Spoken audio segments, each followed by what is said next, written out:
Hello everyone, আসসালামু আলাইকুম। আমি অপু বিশ্বাস, দেখতেই পাচ্ছেন এবং থ্যাংক ইউ জানাই যে আমার ছেলের জন্মদিনে আবেগঘন পোস্ট অপু বিশ্বাসের। অপু বিশ্বাসের চলচ্চিত্র জগতের অন্যতম সফল এবং জনপ্রিয় অভিনেত্রী। তিনি বিশেষত টলিউড ফিল্ম ইন্ডাস্ট্রিতে তার দীর্ঘ ক্যারিয়ার এবং নায়ক সাকিব খানের সঙ্গে জুটি বাঁধার জন্য পরিচিত।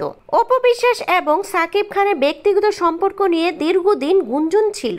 এই অভিনেত্রী সামাজিক যোগাযোগ মাধ্যমে আব্রাহামের জন্মদিন ঘিরে এক আবেগঘন পোস্ট দিয়েছেন। ছেলের প্রতিটি দিন তার জন্য আনন্দ ও ভালোবাসার উৎস হয়ে আছে উল্লেখ করে অপু বিশ্বাস লিখেছেন, শুভ জন্মদিন আমার প্রাণের ধন আব্রাহাম খান জয়। আজ তুমি নতুন বছরে পা দিলে, আর এটা আমার জন্য একটি বিশেষ মুহূর্ত। তোমার জন্মের সেই দিনটি এখন আমার মনে উজ্জ্বল হয়ে আছে। তোমার প্রতিটি দিন আমার জন্য আনন্দ ও ভালোবাসা উৎস হয়ে আছে। গত দিনগুলোতে তুমি শুধু বড় হয়ে উঠুনি, বরং নিজের মেধা, সাহসিকতা আর ভালোবাসা আমাদের সবাইকে মুগ্ধ করছো।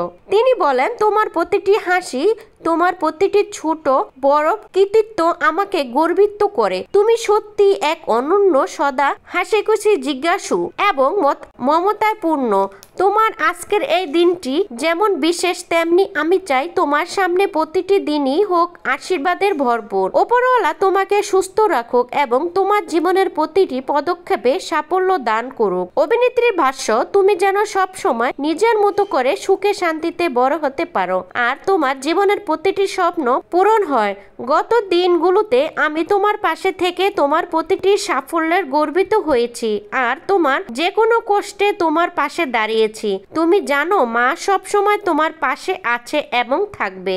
শেষে তিনি লিখেছেন, তুমি আরো অনেক দূর এগিয়ে যাবে। তোমার সাফল্য এবং আনন্দই আমার জীবনের সবচেয়ে বড় প্রাপ্তি। মা তোমাকে অনেক ভালোবাসে। শুভ জন্মদিন তোমার আমার ছোট্ট রাজপুত্র। তোমার নতুন বছর হোক আনন্দ ও ভালোবাসায় ভরপুর এবং সামনের প্রতিটি বছর হোক তোমার জীবনের নতুন নতুন সাফল্যের গল্প। 2017 সালে অপু একটি টেলিভিশন শোতে এসে ঘোষণা দেন যে তিনি এবং সাকিব খান 2008 সালে বিয়ে করেছেন এবং তাদের একটি সন্তান রয়েছে। এই খবর টলিউডে আলোড়ন সৃষ্টি করে। পরে তাদের সম্পর্কে অবনতি হয় এবং 2018 সালে তাদের বিচ্ছেদ ঘটে। বিচ্ছেদের পর এদিকে ছেলে আব্রাহাম খান জয়কে নিয়ে অপু বিশ্বাসের নিজেকে গুছিয়ে নিয়েছেন।